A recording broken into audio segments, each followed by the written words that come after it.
और यूपी के कानपुर और लखनऊ में अपनी असली पहचान छिपाकर युवतियों से शादी और उत्पीड़न करने वाले विशाल उर्फ इरशाद नाम के युवक को पुलिस ने गिरफ्तार किया।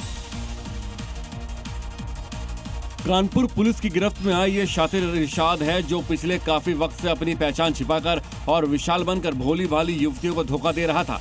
इस पर 2 हिंदू युवतियों को प्रेम जाल में फंसाने, जबरन शादी करने और उन्हें बंधक बनाकर प्रताड़ित करने का आरोप है।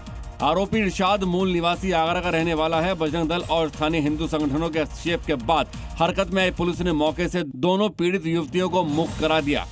ये पिछले 8 साल से पहचान छिपाकर जबरन धर्म परिवर्तन में 2.5 साल के बच्चे का खतना कराने का दबाव बनाया जा रहा था। और बड़ी खबर लखनऊ से, इंटरनेशनल साइबर ठगी में एक्शन जारी है।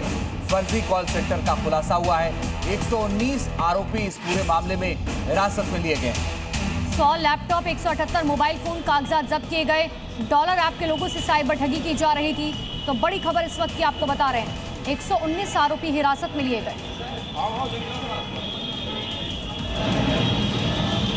लखनऊ की चर्चित समिट बिल्डिंग की 11वीं मंजिल पर जब पुलिस ने रेड मारी तो वहां चल रहे फर्जी अंतर्राष्ट्रीय कॉल सेंटर का खुलासा हुआ। साइबर सेल ने मौके से 119 लोगों को हिरासत में लिया, जिसमें ऑपरेशन मैनेजर समेत 27 लड़कियां और 92 लड़के शामिल थे। प्रारंभिक जांच में पता चला कि सोलारिस सॉल्यूशन नाम से फर्जी कॉल सेंटर के जरिए अमेरिका समेत कई देशों के नागरिकों से ठगी की जा रही थी। ये साइबर ठगी डॉलर ऐप के माध्यम से की जा रही थी। कार्रवाई के दौरान 100 लैपटॉप, 178 मोबाइल फोन, अन्य डिजिटल उपकरण और महत्वपूर्ण दस्तावेज बरामद किए गए हैं।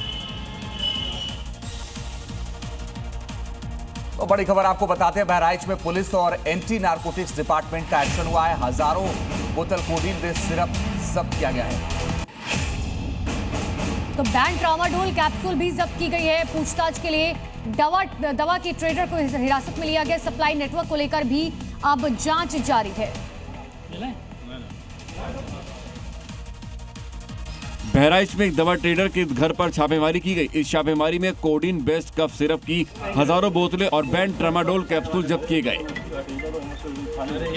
ये कार्रवाई पुलिस और नारकोटिक्स डिपार्टमेंट की ज्वाइंट टीम ने की।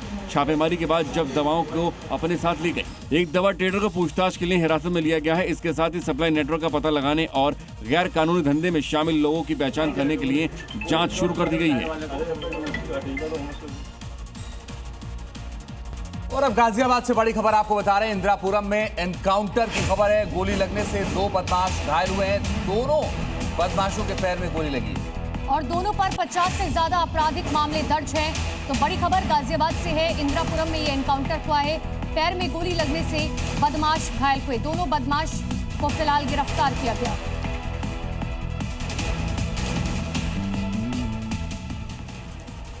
और अगली खबर यूपी के कौशाम्बी से है। वहां भी बदमाशों से मुठभेड़ हुई है। पुलिस की 2 बदमाशों से मुठभेड़ हुई। मुठभेड़ में घायल हुए 2 बदमाश। मुठभेड़ के दौरान बदमाश गिरफ्तार किए गए।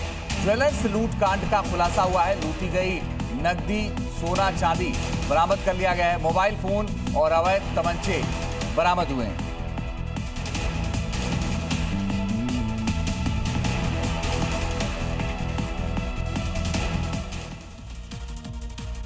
गाजियाबाद के इंदिरापुरम में पुलिस और बदमाशों के बीच मुठभेड़ हुई। पुलिस चेकिंग के दौरान भाग रहे स्नैचिंग गैंग के 2 शातिर बदमाश पैर में गोली लगने के बाद घायल हो गए।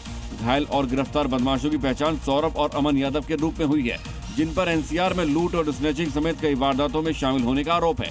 बदमाशों से 2 तमंचा, कारतूस और बिना नंबर प्लेट की बाइक बरामद की गई है। गाजियाबाद के अलावा कौशाम्बी में भी पुलिस ने लूट को अंजाम देने वाले 2 बदमाशों को गिरफ्तार कर लिया है, जिनसे लूट का माल और पैसा भी बरामद किया गया। मामले में आगे की कार्रवाई जारी है। और अब देखिए राज्यों से जुड़ी इस वक्त की 5 बड़ी खबरें। मध्य प्रदेश के बुरहानपुर में पानी जमा होने और कीचड़ से परेशान पार्षद लोगों के साथ सड़क पर कीचड़ में धरने पर बैठ गए। पार्षद का आरोप है कि निगम से कई बार शिकायत के बावजूद समस्या का समाधान नहीं हुआ। झारखंड के पश्चिमी सिंहभूम में मौजूद 80 साल पुराने सीमेंट प्लांट बंद किए जाने के कगार पर है। विरोध में मजदूरों और ग्रामीणों ने 15 किलोमीटर पैदल मार्च निकाला। प्लांट को बांटने की मांग की गई। उत्तर कश्मीर के बांदीपुरा की गुरेज में पल्स पोलियो अभियान के लिए पैदल तय किया गया 38 किलोमीटर का दुर्गम पहाड़ी रास्ता। गुर्जर बकरवाल समुदाय के बच्चों को पोलियो की जीवन रक्षक खुराक पिलाई गई। राजस्थान के पाली में नर्सिंग ऑफिसर यूनियन ने बांगड़ अस्पताल से अंबेडकर सर्किल तक विशाल मशाल रैली निकाली। प्रदर्शनकारियों ने सेवा मुक्त किए गए संविदा कर्मियों की तत्काल बहाली की मांग उठाई है। हिमाचल के 8 पारंपरिक उत्पादों को जीआई टैग मिल गया है।